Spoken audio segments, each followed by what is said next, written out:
Hello my dear students, welcome to Eshwari channel. This is your Eshwari ma'am. Students, in this video we are going to study about the discovery of protons from the chapter atomic structure.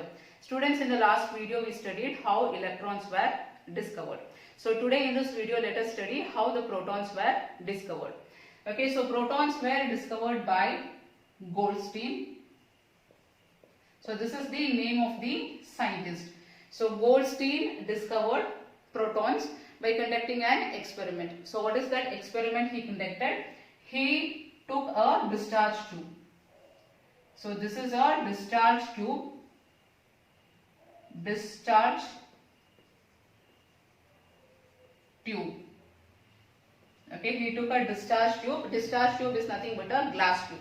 So inside the glass tube, he took two metal electrodes. So this is anode and this is cathode. So you know that cathode will be negatively charged and anode will be positively charged. And these electrodes are connected to external battery. So here this is positive and this is negative.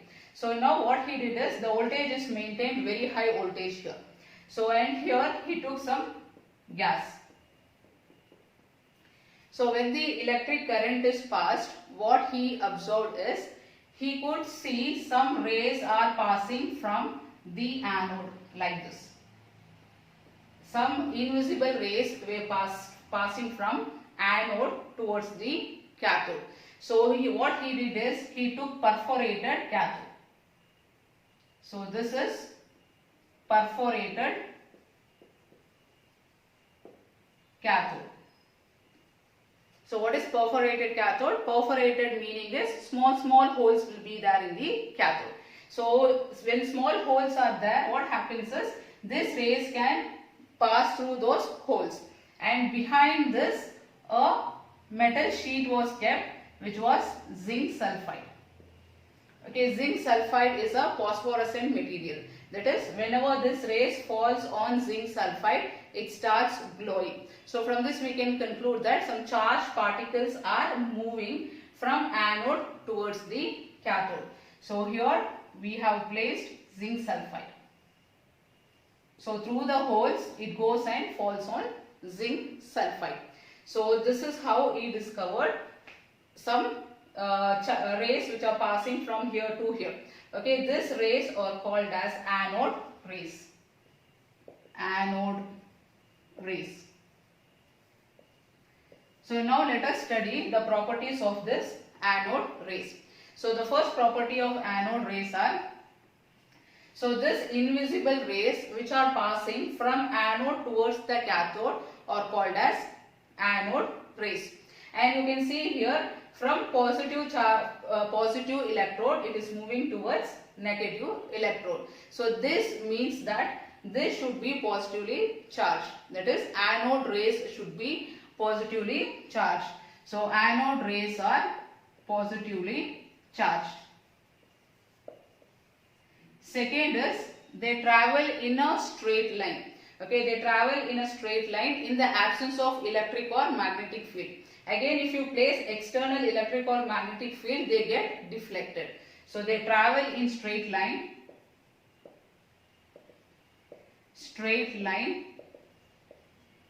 with speed less than electron. Okay, they travel with a speed which is less than that of the electrons. Why? Because electrons have mass very less. Okay, that is why they move very fast, whereas protons are having some amount of mass with them. Therefore, the speed of this anode rays are found to be little bit lesser than that of the electrons. And here the third point is very important here. So what is that? Charge by mass ratio.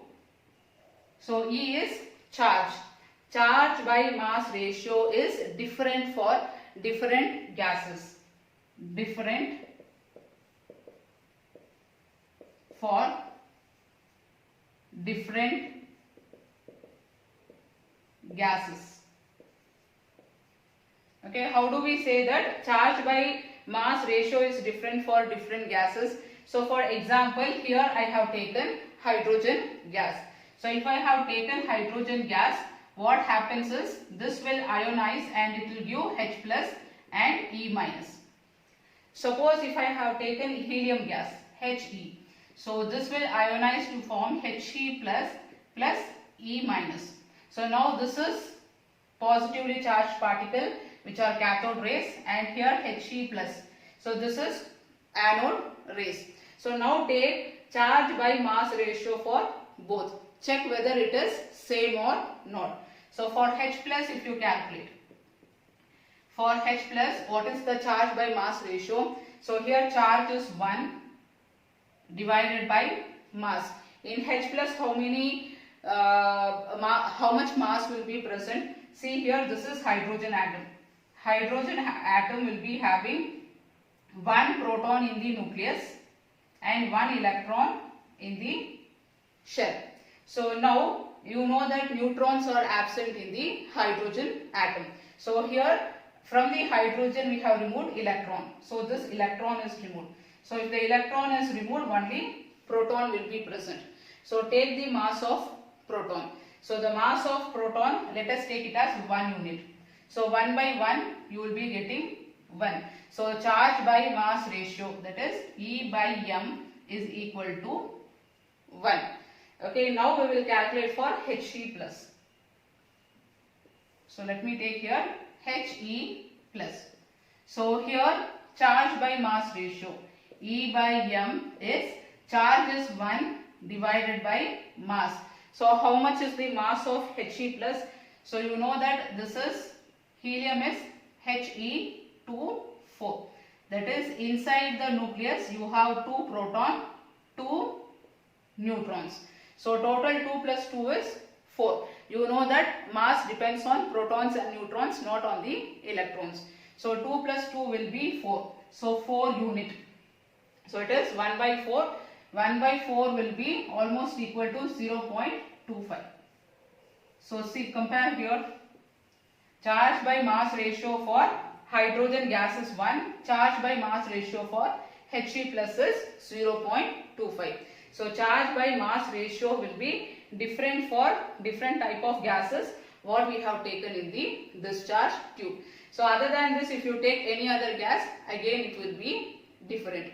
So always remember that the charge by mass ratio for this, what is this? This is called as proton. See here. So in the hydrogen atom, if 1 electron is removed, it becomes proton. That is H plus is called as proton. So proton will be having charge by mass ratio always greater than that of the any other gas. So this is about anode rays. So students, I hope the concept is clear here. So if you want to ask any doubts regarding this, you can write in the comment box. I'll meet you in the next video, students. Bye bye.